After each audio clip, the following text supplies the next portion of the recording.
Advanced residential model college, Mymensingh.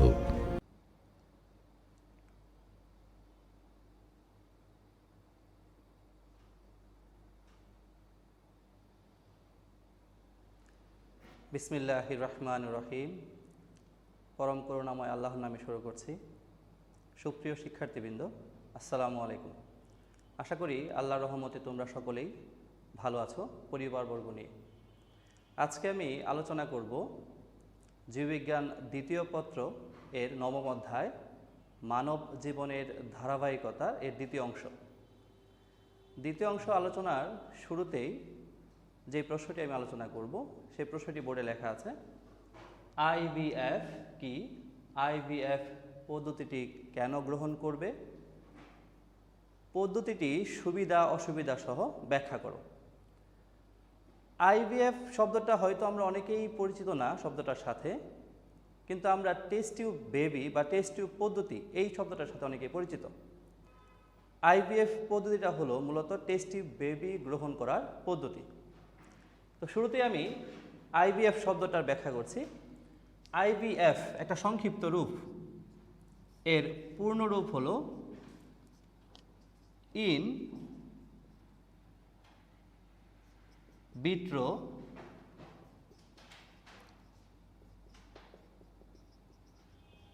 Fertilisation. একে বাংলা করলে হয় কৃত্রিম গর্ভধারণ। তাহলে বোঝা যাচ্ছে যে কৃত্রিমভাবে গর্ভধারণ করার প্রক্রিয়াটাকেই আইভিএফ পদ্ধতি বলা হয়। সংজ্ঞাটাকে আরেকটু সুন্দর করে উপস্থাপন করার চেষ্টা করছি। পুরুষ এবং স্ত্রী প্রাণীর শুক্রাণু এবং ডিম্বাণুকে দেহের বাইরে এনে একটি কাচের পাত্র বা পেট্রি ডিশ অথবা টেস্ট টিউবের মধ্যে রেখে কৃত্রিমভাবে সংকরায়ন বা নিষেক ঘটিয়ে যে ভ্রূণ সৃষ্টি হয়, সেই ভ্রূণটা মাতৃগর্ভে স্থানান্তর করার মাধ্যমে যে গর্ভধারণ সম্পন্ন করা হয়ে থাকে সেই পদ্ধতিটাকে বলা হচ্ছে আইভিএফ বা ইনভিট্রো ফার্টিলাইজেশন। এখন কেন বা কি কারণে বা কোন দম্পতিরা আইভিএফ পদ্ধতিটা গ্রহণ করবে? সাধারণত কোনো দম্পতির বিবাহের পরে যদি 1টি বছর অতিক্রান্ত হয়ে যায়, তারা যদি কোনো ধরনের গর্ভ প্রতিরোধ বা গর্ভধারণ প্রতিরোধ ব্যবস্থা গ্রহণ না করে, তাহলে ধরে নেওয়া হয় তাদের কিছু সমস্যা আছে। যেই সমস্যাগুলোর জন্য তারা গর্ভধারণ করতে পারছেন না নারীটি। তো এই সমস্যাগুলোর কারণে মূলত আইভিএফ পদ্ধতিটি ডাক্তাররা বা যারা চিকিৎসক তারা বলে থাকেন গ্রহণ করার জন্য। তো আইভিএফ পদ্ধতি গ্রহণ করবে এমন দম্পতিরা যে দম্পতির স্ত্রীর ডিম্ব নালীতে ক্ষত আছে অথবা ডিম্ব নালীটি বন্ধ হয়ে গেছে বা রুদ্ধ হয়ে গেছে, ডিম্বাণুর পরিপক্কতা হওয়ার আগেই ডিম্বাণুটি নষ্ট হয়ে যায়, অথবা ওই নারীর দেহে শুক্রাণু বিনাশী অ্যান্টিবডি তৈরি হয়। আবার পুরুষের যদি পর্যাপ্ত পরিমাণে শুক্রাণু উৎপন্ন না হয় অথবা শুক্রাণু উৎপন্ন হয়েছে কিন্তু শুক্রাণুগুলো অস্বাভাবিক ধরনের। অস্বাভাবিকতা কি? একটা শুক্রাণুর একটি লেজ থাকার কথা, লেজটি যদি দুইটা থাকে, যদি মস্তক সুগঠিত না হয়, নিউক্লিয়াসটি যদি সুগঠিত না থাকে, অথবা শুক্রাণু উৎপন্ন হয় কিন্তু পরিমাণে অনেক কম, সেক্ষেত্রেও আইভিএফ পদ্ধতি গ্রহণ করার জন্য চিকিৎসকগণ পরামর্শ দিয়ে থাকেন। এখন আইভিএফ পদ্ধতিটা যদি আমি ব্যাখ্যা করতে চাই, কি কি প্রক্রিয়ায় এই পদ্ধতিটা হয়ে থাকে বা এই আইভিএফ পদ্ধতিটা সম্পন্ন হয়ে থাকে, সেটি তোমাদের সামনে উপস্থাপন করছি। আইভিএফ পদ্ধতিটি নিম্নলিখিতভাবে সম্পন্ন হয়ে থাকে। এটা অবশ্যই একজন ভালো এবং দক্ষ চিকিৎসক এবং একটি উন্নত মানের হাসপাতালে করাই উচিত। আইভিএফ পদ্ধতি সম্পাদনের জন্য নিম্নলিখিত ধাপগুলো অতিক্রম করতে হয়। প্রথম হচ্ছে মায়ের বা স্ত্রীর স্বাভাবিক রজতচক্র দমন করতে হয়। 2 নম্বর স্টেপ হচ্ছে ডিম্বাণুর সরবরাহ বৃদ্ধি করতে হবে। 3 নাম্বার হচ্ছে অগ্রগতি পরীক্ষা। 4 নম্বর ধাপ হলো ডিম্বাণু সংগ্রহ। 5 নম্বর ধাপ হলো শুক্রাণু সংগ্রহ। 6 নম্বর ধাপ হলো ডিম্বাণু নিষিক্তকরণ।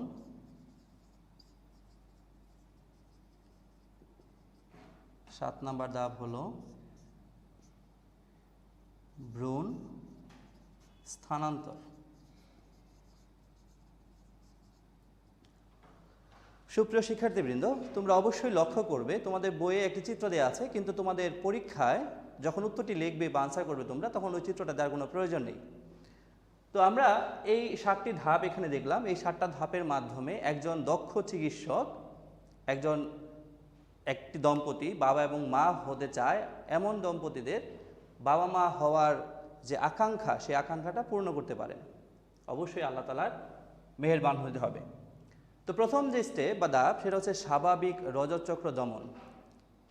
সাধারণত প্রাপ্তবয়স্ক বা বয়ঃসন্ধিকালের পর থেকে নারীদের প্রতি মাসে একটি করে ডিম্বাণু পরিপক্ক হয়। ওই ডিম্বাণু যদি শুক্রাণুর সাথে নিষিক্ত না হয়, তাহলে ওই ডিম্বাণু সহ রক্তজালক দেহ থেকে বেরিয়ে যায়, যে প্রক্রিয়াটাকে আমরা রজতচক্র বলে থাকি। তো এই রজতচক্রটাকে বন্ধ করার জন্য ডাক্তার এক ধরনের ইনজেকশন অথবা নাক দিয়ে স্প্রে দিবে, যার মাধ্যমে স্বাভাবিক রজতচক্রটা বন্ধ হয়ে যাবে। দ্বিতীয় স্টেপ হচ্ছে ডিম্বাণুর সরবরাহ বৃদ্ধি। ডিম্বাণু সরবরাহ বৃদ্ধি করার জন্য ডাক্তার যে মা হতে চায় তাকে এক ধরনের হরমোন প্রয়োগ করবে, যাকে বলা হয় ফলিকল স্টিমুলেটিং হরমোন। এই হরমোন প্রয়োগের মাধ্যমে একটি ডিম্বাণু পরিপক্ক হওয়ার কথা থাকলেও সেক্ষেত্রে একাধিক ডিম্বাণু পরিণত হবে। অগ্রগতি পরীক্ষা। এই যে নারীর দেহে বা মাতার দেহে ফলিকল স্টিমুলেটিং হরমোনটি প্রয়োগ করা হলো, এই হরমোনটি সঠিকভাবে কাজ করছে কিনা তা পরীক্ষা করতে হবে রক্ত পরীক্ষার মাধ্যমে এবং আলট্রাসোনোগ্রাফির মাধ্যমে। 4 নম্বর ধাপ হচ্ছে ডিম্বাণু সংগ্রহ। এটা একটা কঠিন প্রক্রিয়া। চিকিৎসক এক ধরনের সূচালো সূচ পাম্প যন্ত্রের সাথে লাগিয়ে মায়ের যোনিপথে প্রবেশ করিয়ে ডিম্বাশয় থেকে ডিম্বাণু সংগ্রহ করে থাকেন। ডিম্বাণুর সাথে ডিম্বরসও নিয়ে আসা হয়ে থাকে। এভাবে বেশ কয়েকবার একাধিক 2টি 3টি বা 4টি ডিম্বাণু সংগ্রহ করা হয় বা সংগ্রহ করে জমা রাখা হয় একটা পাত্রে, কাচের পাত্রে। শুক্রাণু সংগ্রহ, ততঃপর ওই স্ত্রীর স্বামীকে বা ওই মাতার স্বামীকে শুক্রাণুর জন্য আহ্বান করা হয় স্বামীর কাছ থেকে। উনি শুক্রাণু দেন। শুক্রাণু দেওয়ার পরে যে পরবর্তী যে স্টেপ বা ধাপ, সেই ধাপটা হচ্ছে ডিম্বাণু নিষিক্তকরণ। যে ডিম্বাণুটা সংগ্রহ করা হয়েছিল সেই ডিম্বাণুটাকে একটা কাচের পাত্র, টেস্ট টিউব অথবা পেট্রি ডিসে রেখে সেই ডিম্বাণুর চারদিকে কমপক্ষে 1 লক্ষ শুক্রাণু, যে শুক্রাণুগুলো বাছাইকৃত, যে স্বামী বা যে বীর্য দিয়েছিল সেই বীর্য থেকে 1 লক্ষ শুক্রাণু, যে শুক্রাণুগুলো একটু সচল বেশি, সেই শুক্রাণুগুলো ডিম্বাণুর চারদিকে ছড়িয়ে দিতে হবে। এভাবে 16 থেকে 20 ঘন্টা রাখতে হবে। 16 থেকে 20 ঘন্টা রাখলে ডিম্বাণুটি নিষিক্ত হবে শুক্রাণু দ্বারা। যেই ডিম্বাণুটি নিষিক্ত হবে সেই নিষিক্ত ডিম্বাণুটাকে শুধুমাত্র পরবর্তীতে স্থানান্তর করা হয় মায়ের জরায়ুতে। জরায়ুর যে জায়গায় ভ্রূণটা বড় হয় সেই স্থানে প্রবেশ করানো হয় সূচের মাধ্যমে। এভাবে স্ত্রীটি গর্ভধারণ করে এবং গর্ভধারণ করার পরে সে যদি নিবিড় তত্ত্বাবধানে থাকে, তাহলে কোনো এক সময় মাতৃত্বের যে আকাঙ্ক্ষা ছিল সে আকাঙ্ক্ষাটা পূর্ণ হয়, সে একটি সুস্থ সবল সন্তান প্রসব করে থাকে। এক্ষেত্রে বলে রাখা ভালো, আইভিএফ পদ্ধতির সফলতার হার খুব কম, 20 থেকে 30% সফলতা আসে। এক্ষেত্রে অনেক কিছু বিবেচ্য বিষয় থাকে, যেমন স্বামী স্ত্রীর বয়স, শুক্রাণুর গঠন, ডিম্বাণুর পরিপক্কতা, সমস্ত বিষয় বিবেচনায় রাখতে হবে। আবার কেউ যদি চিন্তা করে যে আমি আইভিএফ পদ্ধতির মাধ্যমে একাধিক সন্তান নিতে চাই, সেক্ষেত্রে সুযোগ আছে। যদি 2টি ডিম্বাণুকে নিষিক্ত করা হয় এবং 2টি নিষিক্ত ডিম্বাণুকে মায়ের জরায়ুতে স্থাপন করে দেওয়া হয়, তাহলে সে যমজ সন্তান জন্মদান করতে পারবে। বাংলাদেশে 2001 সালে 3টি সন্তান জন্মদান করেন আইভিএফ পদ্ধতির মাধ্যমে। সেই সন্তানগুলোর নাম হচ্ছে হীরা, মণি, মুক্তা। এই 3জন সন্তান আইভিএফ পদ্ধতির মাধ্যমে এক দম্পতি গ্রহণ করেছিলেন বা প্রসব করেছিলেন। এখন আমরা জানবো যে এই পদ্ধতি গ্রহণ করার সুবিধা কী এবং কী কী অসুবিধা আছে। আইভিএফ পদ্ধতিটি গ্রহণ করলে সবচেয়ে বড় সুবিধা হচ্ছে একজন মা, যার মা হওয়ার অনেক আকাঙ্ক্ষা, সে পারছে না, সে মা হতে পারলো, সে একজন সন্তানের মুখ দেখতে পারলো, তার সন্তান তাকে কোনো এক সময় মা ডাকবে, এই আকাঙ্ক্ষাটা তার পূর্ণ হলো। এটা খুব কঠিন কোনো পদ্ধতি নয়, খুব সহজ একটা পদ্ধতি, খুব সহজে এটা করা যায়, সময়ও কম লাগে। অতঃপর এর কিছু অসুবিধা রয়েছে। অসুবিধাগুলোর মধ্যে অন্যতম হচ্ছে যে অনেক ধরনের হরমোন প্রয়োগ করতে হয়। এই হরমোন প্রয়োগ করার কারণে স্নায়বিক কিছু দৌর্বল্য বা দেখা যায় আর কি, অসুস্থতা দেখা যায়, অসুস্থ হতে পারে। এবং আরেকটি অসুবিধা হলো এটা অনেক ব্যয় সাপেক্ষ চিকিৎসা, খরচ অনেক বেশি হয়। এবং মোস্ট ইম্পর্টেন্ট যেই অসুবিধাটা আমরা বলে থাকি যে এটার সফলতার হার খুবই কম। আইভিএফ পদ্ধতি গ্রহণ করে কেউ কোনো দম্পতি বাবা মা হয়ে যাবে এটা বলা যাবে না, যে হতেই পারবে তারা, এটা বলা সম্ভব না, নাও হতে পারে। তো এই হচ্ছে আইভিএফ পদ্ধতি। আইভিএফ পদ্ধতি কারা গ্রহণ করবে সেই উত্তর আমি বলেছি। পদ্ধতিটির সুবিধা বললাম এবং ব্যাখ্যা করলাম, কিছু অসুবিধা বললাম। এখন আমি আলোচনা করব যে আইভিএফ পদ্ধতির কিছু তথ্য। কি তথ্য? বাংলাদেশে বা সারা পৃথিবীতে, বিশ্বে বর্তমানে প্রায় 50 লক্ষ শিশু আছে যারা টেস্ট টিউব বেবি নামে, মানে বেবি হিসেবে জন্মগ্রহণ করেছে পৃথিবীতে। প্রথম যে টেস্ট টিউব বেবি 1978 সালে লন্ডনে জন্মগ্রহণ করেছিল, তার নাম হচ্ছে লুইস ব্রাউন। বিজ্ঞানী, সর্বপ্রথম যে বিজ্ঞানী এই পদ্ধতিটি আবিষ্কার করেন তার নাম হচ্ছে রবার্ট জি এডওয়ার্ড।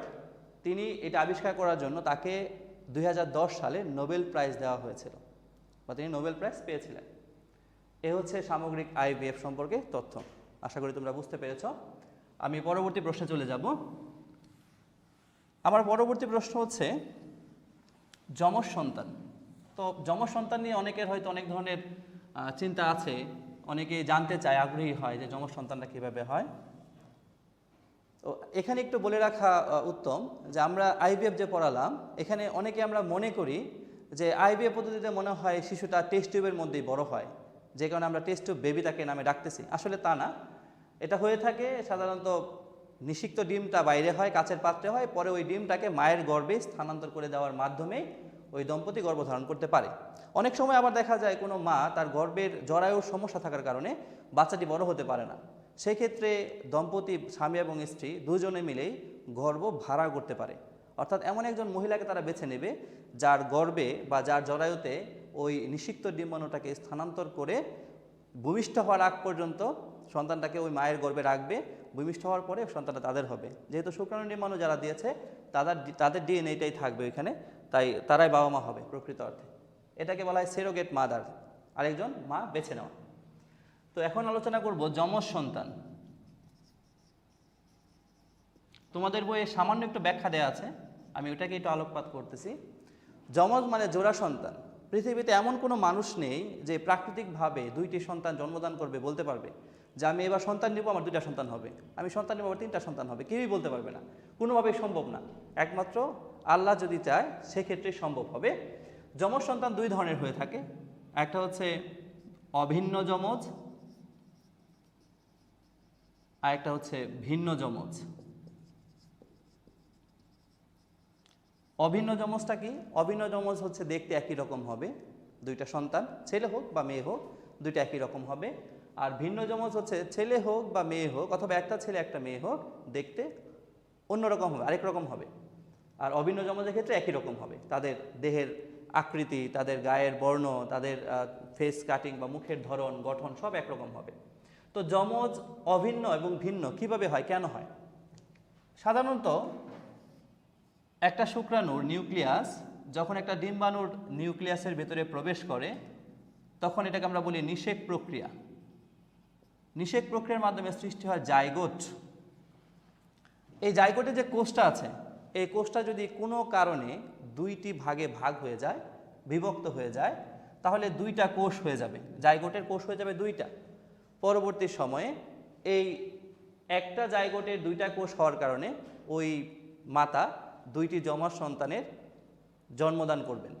এক্ষেত্রে শুক্রাণু যদি X হয় তাহলে দুইটি সন্তানই হবে কন্যা, শুক্রাণু যদি Y হয় তাহলে দুইটি সন্তানই হবে পুত্র, এবং তাদের গঠন দেখতে হুবহু একরকম হবে, তাদের কথা বলার ধরনে একরকম হবে। আমরা অনেক সময় দেখে থাকি যমজ সন্তানের একজনের জ্বর আসলে আরেকজনের জ্বর হয়, আবার অনেক সিনেমাতেও দেখায় একজনের গায়ে আঘাত করলে আরেকজন ব্যথা পায়। ব্যথা পাওয়া বিষয়টা আসলে সত্য না, বাস্তব না। এখন অভিন্ন যমজটা আমরা বুঝতে পারলাম, এটা অভিন্ন যমজ। আর ভিন্ন যমজটা কেন হয়, কিভাবে হয়? সাধারণত পরিণত স্ত্রী প্রাণীদের প্রতি মাসে একটি করে ডিম্বাণু পরিপক্ক হয়, কিন্তু যদি কোনো কারণে প্রাকৃতিকভাবে দুইটা ডিম্বাণু পরিণত হয়ে গেল, ডিম্বাণু দুইটা পরিণত হয়ে গেছে, সেক্ষেত্রে অসংখ্য শুক্রাণু যেহেতু ডিম্বাণু চারদিকে থাকে, তো আরেকটা শুক্রাণু যদি নিষিক্ত করে এই ডিম্বাণুকে, সে নিষিক্ত করলো এই ডিম্বাণুকে, আরেকটা শুক্রাণু নিষিক্ত করলো এই ডিম্বাণুকে, দুইটা ডিম্বাণু, সেক্ষেত্রে সন্তান যমজ হবে। এই যমজটা কেমন হবে? যদি এই শুক্রাণুটা X, এই শুক্রাণুটা X হয় তাহলে দুইটা সন্তান কন্যা, কিন্তু হুবহু একরকম হবে না, যেহেতু দুটো ভিন্ন শুক্রাণু দ্বারা নিষেকটা হয়েছে। যদি এটা X এটা Y হয় তাহলে একটা কন্যা এবং একটা পুত্র হবে, দেখতে ভিন্ন রকম হবে, স্বভাবতই বোঝা যাচ্ছে। যদি দুইটি শুক্রাণুই Y হয় তাহলে দুইটা সন্তানের ছেলে হবে, দেখতে একরকম হবে না। এরকম যমজ আমরা দেখে থাকি, একরকম যমজও দেখে থাকি, অনেক সময় আমরা ভিন্ন রকম যমজও দেখে থাকি, এভাবে মূলত হয়ে থাকে। আর মাতার যে ডিম্বাণু সেটা সবসময় X থাকে, মাতার ডিম্বাণু অলওয়েজ X, সবসময় X। এ হচ্ছে যমজ থেকে কথা। এখন আমরা যাব পরের প্রশ্ন, কিছু সংজ্ঞা পড়াই, একটু জানা দরকার। এই সংজ্ঞাটা বহুবার আসছে, একটু মনোযোগী হবা তোমরা সবাই। ইমপ্লান্টেশন, তোমরা যদি দেখে থাকো তোমাদের বিভিন্ন বোর্ডের প্রশ্ন, বিভিন্ন সালের প্রশ্ন, দেখবা এই প্রশ্নটা অসংখ্যবার এসেছে। ইমপ্লান্টেশন কি? খুব সিম্পল একটা উত্তর, কিন্তু নামটা শুনলে মনে হচ্ছে না জানি কত কঠিন। ইমপ্লান্টেশন এটা আবার কি জিনিস, ইংরেজি শব্দ। তো ইমপ্লান্টেশন হচ্ছে একটা পদ্ধতি বা একটা প্রক্রিয়া। সাধারণত শুক্রাণু ডিম্বাণুকে নিষিক্ত করে, নিষেকের মাধ্যমে সৃষ্টি হয় জাইগোট। এই জাইগোটটা আবার বিভাজিত হয় ক্লিভেজ প্রক্রিয়ায়, বিভাজিত হয়ে সৃষ্টি করে ব্লাস্টোসিস্ট, যেটা বহু কোষযুক্ত, প্রায় 100 কোষ থাকে। এই ব্লাস্টোসিস্টটা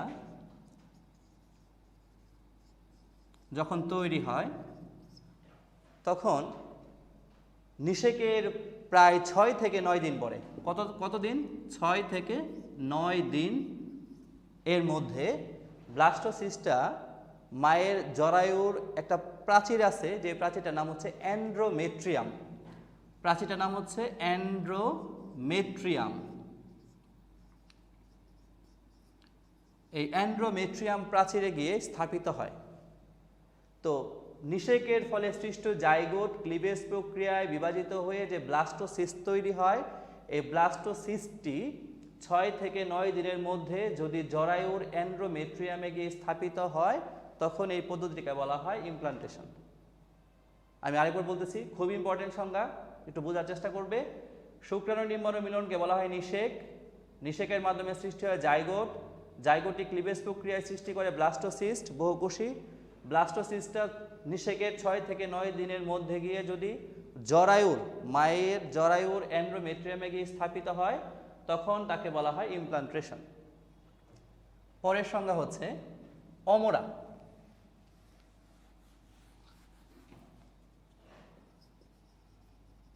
অমরা কি? মায়ের জরায়ুতে যখন নিষিক্ত ডিম্বাণুটা বা ব্লাস্টোসিস্টটা যে স্থাপিত হয়, তখন আসলে ওই শিশুর, আমরা জানি যে মানুষের ডিম্বাণুতে কুসুম নাই বললেই চলে, কুসুমের পরিমাণ একেবারেই নাই।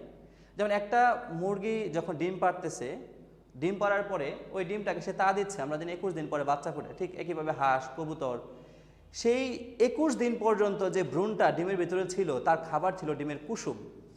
একটা ডিমের মধ্যে দুইটা অংশ আমরা দেখে থাকি, একটা সাদা তরল অংশ, আর একটা হচ্ছে হলুদ অংশ।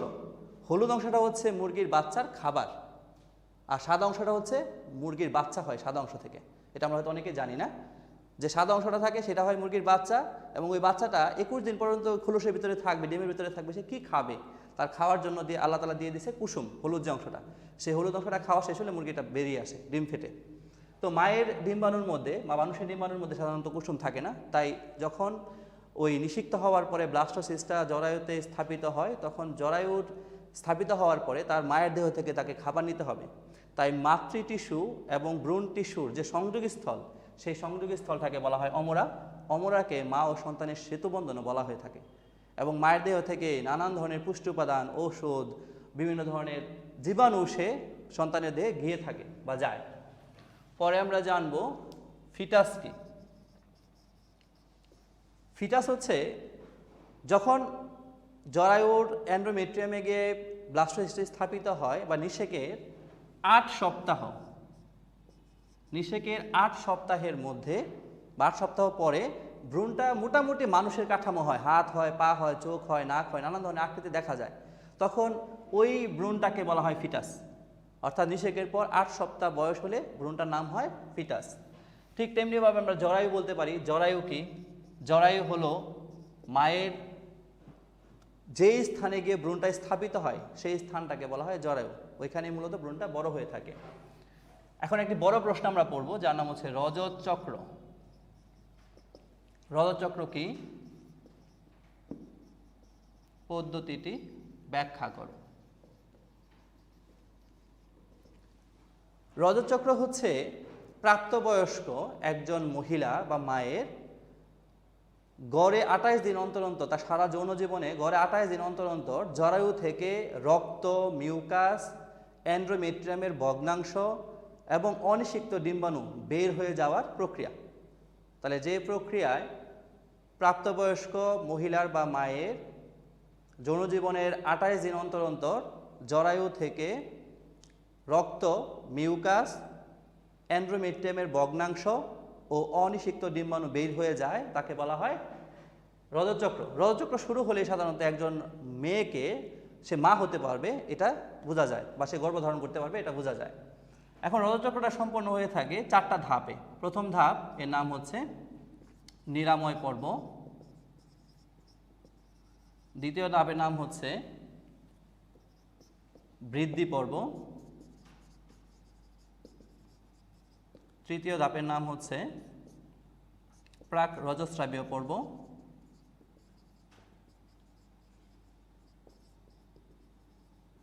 চতুর্থ ধাপের নাম হচ্ছে রজস্রাবীয় পর্ব।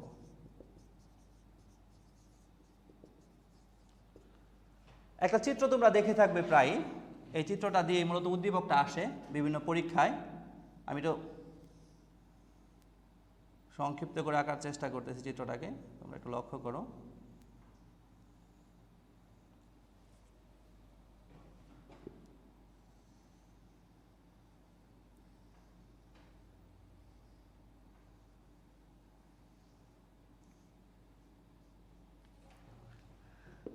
এটা হচ্ছে রজত চক্র,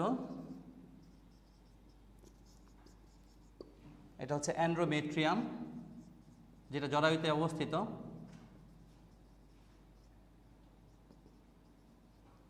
মূলত এন্ডোমেট্রিয়ামের প্রাচীরটা ধীরে ধীরে বড় হয়, রক্তজালক সমৃদ্ধ হয় এখানে নিষিক্ত ডিমটা স্থাপিত হওয়ার জন্য। কিন্তু যখনই ডিমটি নিষিক্ত হয় না, মায়ের ডিম্বাণু নিষিক্ত হয় না, তখন আবার এন্ডোমেট্রিয়ামের প্রাচীরটা কমতে থাকে, কমতে কমতে এক সময় শেষ হয়ে যায়। অর্থাৎ 28 দিন পর পর যে রজতচক্র হচ্ছে, সেই রজতচক্রের মাধ্যমে এই রক্তজালক সমৃদ্ধ প্রাচীরটা বেরিয়ে যায়। একই সাথে একটি ডিম তৈরি হয়, এটা হচ্ছে একটা ডিমের প্রাথমিক পর্যায়। ডিম্বাণু তৈরি হচ্ছে, বড় হচ্ছে ধীরে ধীরে। ডিম্বাণুটি এক সময় গিয়ে বেরিয়ে আসে, এক সময় গিয়ে বেরিয়ে আসে। তো বেরিয়ে আসার পর এটা অবস্থান করে 3 দিন বা 72 ঘন্টা আমরা বলতে পারি শুক্রাণুর জন্য। যদি শুক্রাণুর সাথে তার দেখা না হয় বা ওই মহিলা যদি মিলিত না হয় কোনো পুরুষের সাথে, শুক্রাণু যদি জরায়ুতে ডিম্বাশয়ে না যায়, তাহলে এই ডিম্বাণুটি আবার ভেঙে যাবে কর্পাস লুটিয়ামের মাধ্যমে। এটা হচ্ছে কর্পাস লুটিয়াম। কর্পাস লুটিয়ামের ভাঙন হচ্ছে, কর্পাস লুটিয়াম একবারে ভেঙে যাবে, শেষ। তো এটাকে আমরা বলতে পারি 0 দিন 14 দিনে গিয়ে ডিম্বপাত হয়, 28 দিনে গিয়ে রজচক্র শেষ হয়। এটাকে বলা হয় ফলিকল কোষের বর্ধন,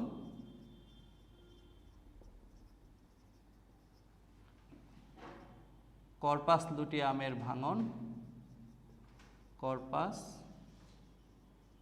লুটিয়ামের ভাঙন। তো যে 4টা ধাপ আমরা বলেছিলাম, সেই 4টা ধাপের মধ্যে প্রথম যে ধাপটা ছিল, প্রথম ধাপের নাম ছিল নিরাময় পর্ব। নিরাময় পর্ব হয়ে থাকে মূলত 3 থেকে 6 দিনের মধ্যে নিরাময় হয়ে যায়। তারপর হচ্ছে বৃদ্ধি পর্ব। বৃদ্ধি পর্ব মূলত শুরু হয় 7 থেকে 14 দিন। এক্ষেত্রে দেখা যাচ্ছে যে ডিম্বাণুটি বড় হচ্ছে এবং একসময় ডিম্বপাত হচ্ছে। এখানে ডিম্বপাত হলো, ডিম্বাণুটা বাইরে বেরিয়ে আসলো। ডিম্বপাত হওয়ার পরে যখন ডিম্বাণুটা নিষিক্ত হবে না, তখন আবার ডিম্বাণুটা নষ্ট হয়ে যাবে। নষ্ট হয়ে যাওয়ার অবস্থাটাকে বলা হয় প্রাক রজস্রাবীয় পর্ব। এটা হয়ে থাকে 15 থেকে 28 দিনের মধ্যে। প্রাক রজস্রাবীয় পর্ব যখন শেষ হয়ে যাবে, তখন রজস্রাবীয় পর্ব হয় 1 থেকে 3 দিন।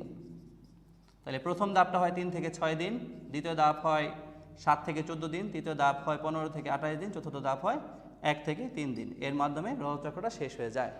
রজচক্রের মাধ্যমে পরবর্তী মাসে আবার নতুন করে ডিম্বাণু তৈরি হতে পারে। ডিম্বাণু তৈরি হয়, আবার এন্ডোমেট্রিয়াম তৈরি হয়, এন্ডোমেট্রিয়াম স্তর তৈরি হয়। এভাবে প্রতি মাসে 28 দিন অন্তর অন্তর নারীদের রজচক্র ঘটে থাকে। তো এখন আমরা আলোচনা করব যৌনবাহিত কিছু রোগ সম্পর্কে। যৌনবাহিত অনেকগুলো রোগ আছে, তার মধ্যে 3টা রোগ আলোচ্য। একটা রোগ হচ্ছে যৌনবাহিত রোগ, এর মধ্যে একটা রোগ হচ্ছে সিফিলিস, আরেকটা রোগ হচ্ছে গনোরিয়া, আরেকটা রোগ হচ্ছে এইডস। আমরা হয়তো প্রথম 2টা নাও শুনতে পারি, কিন্তু এইডস রোগটা আমরা প্রায় শুনেছি। প্রথম 2টা রোগ হয়ে থাকে ব্যাকটেরিয়া দ্বারা এবং শেষ 3 নম্বর রোগটা হয়ে থাকে ভাইরাস দ্বারা। তো এই রোগের ক্ষেত্রে যদি কখনো তোমাদের প্রশ্নে কোনো রোগ আসে, তোমরা ধরতে পারো যে রোগ আসছে, সেক্ষেত্রে কয়েকটা জিনিস তোমাদের উল্লেখ করতে হবে। শুরুতে উল্লেখ করতে হবে জীবাণুর নাম, রোগ সৃষ্টিকারী জীবাণুর নাম, রোগের লক্ষণ, রোগের প্রতিকার, প্রতিরোধ। তো এক্ষেত্রে লক্ষণগুলো প্রায় একই রকম, যেহেতু যৌনবাহিত রোগ, এই 3টা রোগে যৌনাঙ্গের হয়ে থাকে, যৌনাঙ্গের মাধ্যমে, বিশেষ করে প্রথম 2টা যৌনাঙ্গে প্রকাশ পায়। যৌনাঙ্গের দিয়ে পুলস আসা, তারপরে মূত্রত্যাগে বাধা পাওয়া, মূত্রত্যাগ করার সময় জ্বালা পোড়া হওয়া, এগুলো লক্ষণ, প্রধান লক্ষণ। আর এইডস রোগটা হলে রোগ প্রতিরোধ ক্ষমতা কমে যায়। কমে গেলে ওই ব্যক্তিটার সামান্য জ্বর হলেই সে অনেক দুর্বল হয়ে যায়। প্রথম রোগের ক্ষেত্রে যে ব্যাকটেরিয়া দায়ী, তার নাম হচ্ছে ট্রিপোনেমা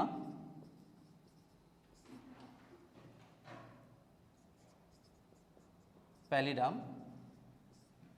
এটা হচ্ছে একটা ব্যাকটেরিয়া, যে যার মাধ্যমে সিফিলিস রোগটা হয়ে থাকে। গনোরিয়া রোগটা হয়ে থাকে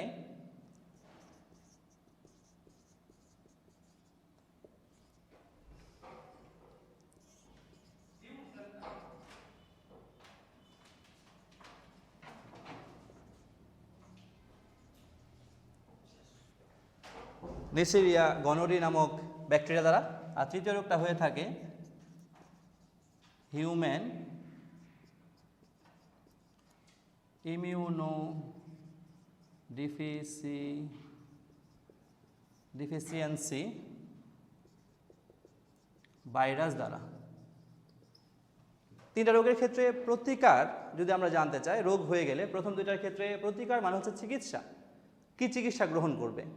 তো প্রথম 2টার চিকিৎসা হচ্ছে পেনিসিলিন নামক অ্যান্টিবায়োটিক তাকে সেবন করতে হবে এবং যতটুকু সম্ভব ওই সময়ের মধ্যে কোনো যৌন মিলনে অংশগ্রহণ করা যাবে না। তৃতীয় রোগটার ক্ষেত্রে আসলে কোনো চিকিৎসা এখন পর্যন্ত আবিষ্কৃত হয় নাই, আমরা জানি এটা একটা মারণ ব্যাধি। আর প্রতিরোধ, আসলে 3টা রোগের ক্ষেত্রে প্রতিরোধ হচ্ছে উত্তম পন্থা। প্রতিরোধ মানে কি রোগটা যেন আমার নাই হয়, সেই জন্য ব্যবস্থা গ্রহণ করা। এজন্য যে জীবনসঙ্গী থাকবে বা যৌন সঙ্গী থাকবে, একজন থাকাই মানে উত্তম, তাহলে এই রোগটা হওয়ার সম্ভাবনা থাকবে না, এই রোগগুলো হওয়ার সম্ভাবনা থাকবে না। এবং অবশ্যই যে কন্ডম ব্যবহার করতে হয় সেগুলো ব্যবহার করা যেতে পারে, বা অন্যান্য যে পদ্ধতি ব্যবহার করা যেতে পারে। আর এইডসের ক্ষেত্রে রক্তের মাধ্যমে যেহেতু রোগটা ছড়ায়, একই ধরনের সিরিজ ব্যবহার করলে, একই সিরিজ অনেকে ব্যবহার করতেছে, তার মাধ্যমে যেহেতু ছড়াতে পারে, তাই একই সিরিজ বারবার ব্যবহার না করা। আমি প্রথম 2টার ক্ষেত্রে দাগ দিয়েছি, কারণ 2টা হচ্ছে সাইন্টিফিক নেম, এটা দাগ দিয়ে নেই, কারণ এটা বৈজ্ঞানিক নাম না, এটা সাধারণ একটা নাম, তাই দাগ দেওয়া হয় নাই। এ হচ্ছে রোগ। তাহলে রোগ আসলে আমরা লিখব রোগের নাম, জীবাণুর নাম, রোগের লক্ষণ, প্রতিকার, প্রতিরোধ। তোমরা অবশ্যই এটা মনে রাখবে। আমি আজকের মতো শেষ প্রশ্ন আলোচনা করব, যেটা হচ্ছে 3টি ভ্রূণীয় স্তরের পরিণতি। 3টি ভ্রূণীয় স্তরের পরিণতি। আমরা জানি মানুষের ভ্রূণীয় স্তর 3টি, এগুলো হচ্ছে অ্যাক্টোডার্ম, মেসোডার্ম এবং এন্ডোডার্ম। আসলে এই 3টা স্তর থেকে মানবদেহের পরবর্তী সময়ে কি কি অঙ্গ প্রত্যঙ্গের সৃষ্টি হয় সেটাই হচ্ছে পরিণতি। মূলত 3টি ভ্রূণীয় স্তরের পরিণতি বলতে তাই বোঝানো হচ্ছে যে এই স্তরগুলো থেকে পরবর্তীতে কি কি অঙ্গের সৃষ্টি হয়।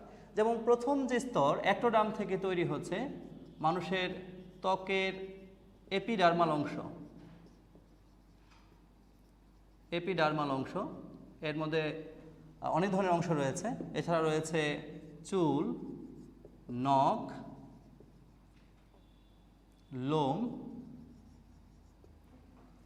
এখান থেকে তৈরি হয়। চোখ তৈরি হয়, চোখ, অন্তঃকর্ণ এখান থেকে তৈরি হয়, অ্যাক্টোডার্ম থেকে তৈরি হয়। 3 নাম্বার যদি বলি আমরা, স্নায়ুতন্ত্র, সমগ্র স্নায়ুতন্ত্র এখান থেকে তৈরি হয়। তারপর হচ্ছে পায়ুর আবরণ তৈরি হয় এখান থেকে, পায়ুছিদ্রের আবরণ,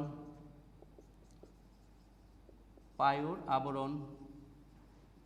2 নাম্বার হচ্ছে মেসোডার্ম। মেসোডার্ম মানে মাঝের স্তর। মাঝের স্তর থেকে তৈরি হয় কঙ্কাল তন্ত্র, রক্ত সংবহন তন্ত্র,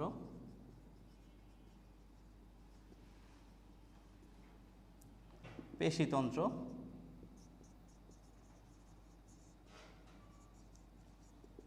রেচন জননতন্ত্র, রেচন জনন তন্ত্র। আর এন্ডোডার্ম ভেতরের স্তর থেকে তৈরি হয় পাকস্থলী, তৈরি হচ্ছে শ্বসনতন্ত্র, সামান্য পেশিতন্ত্র ইত্যাদি। সুপ্রিয় শিক্ষার্থীবৃন্দ, আজকের যে আলোচনাটুকু করলাম তোমরা অবশ্যই বাসায় অনুশীলন করবে খুব ভালো করে। আশা করি এখান থেকে তোমরা অনেক বেশি উপকৃত হবে। ধন্যবাদ সকলকেই। দোয়া করবে আমাদের সবার জন্য, সবাই যেন সুস্থ সবল থাকি। তোমরাও সুস্থ থাকো, ভালো থাকো, বাসায় মনোযোগ দিয়ে পড়াশোনা করো, এই শুভকামনায় আল্লাহ হাফেজ। আসসালামু আলাইকুম।